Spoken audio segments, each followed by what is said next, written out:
STT संपूर्ण बहाली का मांग करने आए हैं।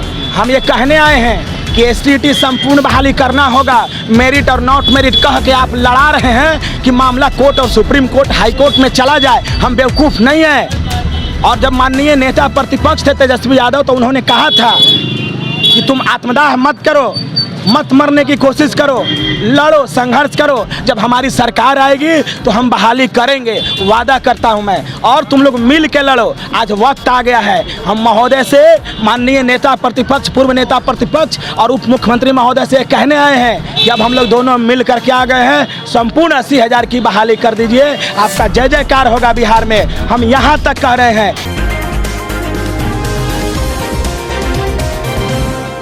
देखिए, अभी मेरी मौजूदगी पटना सचिवालय के पास है और तमाम एसटीटी के अभ्यर्थी गेट के बाहर बैठ गए। तस्वीर एक बार दिखा देना चाहेंगे। तमाम एसटीटी के अभ्यर्थी हैं, लगातार बहाली की मांग करते हैं और कहीं ना कहीं एक बार फिर से पटना की सड़कों पे देखने को मिलते होंगे। पटना सचिवालय का ये एरिया है जहां पर सचिवालय के गेट पे ही ये लोग धरना कर रहे हैं। कहीं ना कहीं अभ्यर्थियों की मांग जो है जल्द से जल्द जो 7वें चरण का नोटिफिकेशन है वो जारी हो, लेकिन अभ्यर्थियों की मांग पूरी नहीं हो रही है।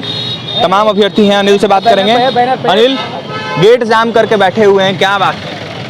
महोदय, बात बस यही है कि हम एसटीटी संपूर्ण बहाली का मांग करने आए हैं। हम ये कहने आए हैं कि एसटीटी संपूर्ण बहाली करना होगा। मेरिट और नॉट मेरिट कह के आप लड़ा रहे हैं कि मामला कोर्ट और सुप्रीम कोर्ट हाई कोर्ट में चला जाए। हम बेवकूफ़ नहीं हैं। और जब माननीय नेता प्रतिपक्ष थे तेजस्वी यादव, तो उन्होंने कहा था कि तुम आत्मदाह मत करो, मत मरने की कोशिश करो, लड़ो, संघर्ष करो। जब हमारी सरकार आएगी तो हम बहाली करेंगे, वादा करता हूं मैं। और तुम लोग मिल के लड़ो। आज वक्त आ गया है। हम महोदय से, माननीय नेता प्रतिपक्ष, पूर्व नेता प्रतिपक्ष और उप मुख्यमंत्री महोदय से कहने आए हैं कि अब हम लोग दोनों मिल करके आ गए हैं। संपूर्ण 80,000 की बहाली कर दीजिए। आपका जय जयकार होगा बिहार में। हम यहाँ तक कह रहे हैं कि आप बहाली कर दीजिए।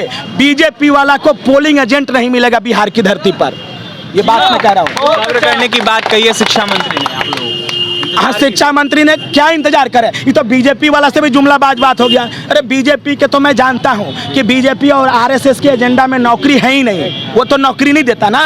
लेकिन आपको हम लोग नौकरी के लिए ना लाए हैं जी। 2024 में 40 सीट बाहर कर देंगे। अगर एको सीट अगर जीत गया बीजेपी बिहार में, तो फिर हम लोगों को नौकरी मत दीजिएगा। दिया हुआ नौकरी छीन लीजिएगा। आप नौकरी तो दे के देखिए।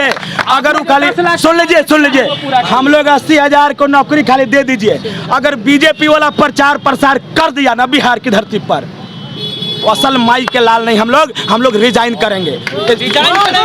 बीजेपी वाला को प्रचार प्रसार नहीं करने देंगे। ये वचन है, मेरा वचन है। प्रचार प्रसार कर लेगा बीजेपी वाला।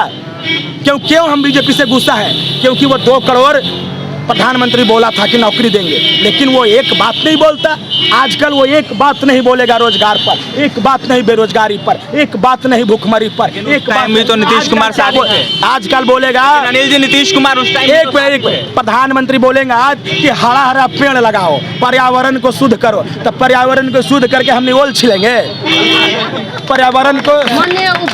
प्रधानमंत्री जी बोले थे कि रोजगार 2 करोड़ रोजगार देंगे। रोजगार देने के बजाय रोजगार छीन रहा है। बात करते हो। बैठ गए हैं गेट जाम करके। कब तक ऐसे ही बैठे? जब तक हमारी मांगों के सुना ना जाए और उस पर अमल ना किया जाए तब तक हम बैठे रहेंगे। क्योंकि हम लोग सचिवालय इसीलिए बैठे हुए हैं कि हमारा जो कैबिनेट मीटिंग होता है जो यहीं होता है और यहीं से हमारा 7वां चरण अटका हुआ है। 6ठा चरण का हवाला कल तक देते थे, वो पूर्ण हो गई है ना। सरकार कहती थी कि ट्रस्ट वोट हासिल करने दीजिए। तेजस्वी यादव जी कहते थे ट्रस्ट वोट हासिल कर लिए ना। अब किस बात की देरी? अब काहे को देरी?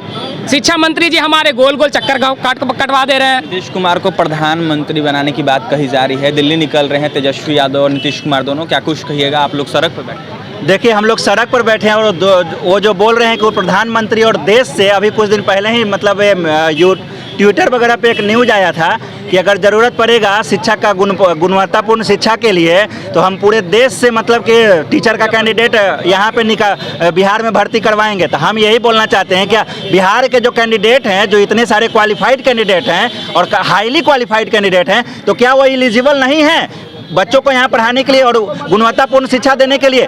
तो अगर शिक्षा कैपेबल नहीं है तो यहाँ का नेता कौन कैपेबल है? सारे नेता तो भ्रष्ट हैं, चोर हैं। तो हम लोग क्या दिल्ली से नेता यहाँ पे बुला के और यहाँ पे अपना राजनीति करवाएं? तो यही बोलना है कि बिहार के बच्चों का भविष्य संभालिए और बिहार आपको पीएम बनना है बनिए, लेकिन बिहार के जितने भी कैंडिडेट हैं और जितने भी क्वालिफाइड 80,402 संपूर्ण बहाली कीजिए, सब्जेक्ट वाइज कोटी वाइज रिक्ति को बढ़ाइए, किसी भी सब्जेक्ट में एक भी कैंडिडेट नहीं छूटना चाहिए, यही हमारी मांग है। हटाया जा रहा है आप लोगों को, क्या कीजिएगा? अब क्या करेंगे, हम लोग धरना पे बैठे हैं, जब तक विज्ञापन नहीं मिलेगा तब तक बैठे रहेंगे। पहले भी लाठीचार्ज हो गया ऐसे, बहुतों बार लाठी खाए हैं, फिर से क्या होगा तो क्या कीजिएगा? क्या करेंगे, अब करो या मरो का मतलब है, दूसरा क्या करेंगे, हम लोग मजबूर है। क्या कीजिएगा जी? जब तक हम लोग को नौकरी नहीं मिली तो हम लोग यहाँ से उठेंगे नहीं।